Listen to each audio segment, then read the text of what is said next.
At ACES, we're involved in the design, discovery and development of new materials.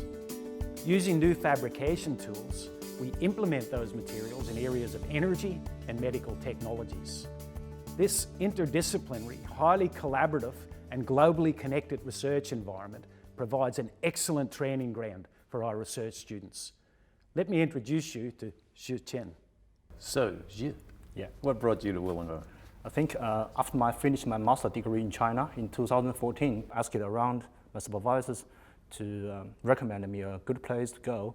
He suggested that Wollongong, ACES, Gordon, Australia could be a good choice. I think the goal of my study was to develop some suitable bioengineered scaffold to address the worldwide shortage of corneal tissue for corneal transplantation.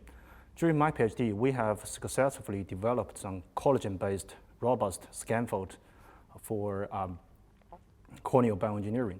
And we found that compared with conventional collagen gel, which has already demonstrated excellent performance in human trial, our collagen gel maybe have some advantages compared to these conventional gels. We use a technique called electrocompaction.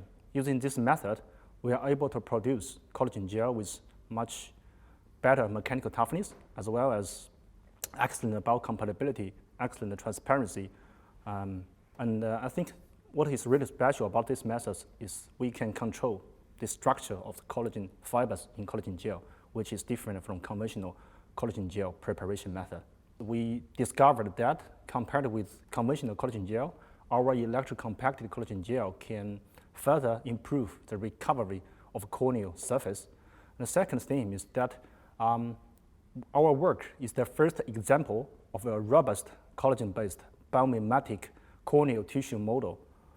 And I think this model can have great potential in corneal bioengineering and the in vitro study of human corneal cells in the future. I spent a lot of time in Sydney Eye Bank. Over there, I got some opportunity to touch the real human tissue and isolate primary human corneal cells, which is not suitable for corneal transplantation, but it's really precious experience for me. You know, normally this is not available for PhD students work in somewhere else on biomaterials and physics, chemistry. Can you tell me about some of the non-technical skills you've been able to accrue through working in the research training environment that ACES provides? Yeah, I think that this is another huge advantages of being an ACES student here. We got a couple of workshops every single year, such as, for me, I've attended like communication workshop, innovation entrepreneurship workshop.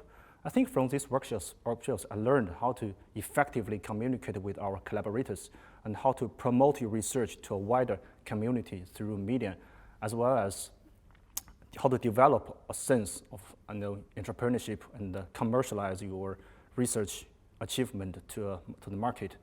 Where do you see yourself contributing, or how do you see yourself contributing to this field over the next 5 years?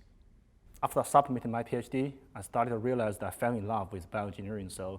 And luckily, I got an offer from ACES and have the opportunity to work here for another period of time to work on those projects based on the collaboration with Sydney Eye Bank, not only on the bioengineering stuff, but also on the developing some suitable, amazing techniques and devices for corneal diseases treatment, which may have some advantages over the current clinical method.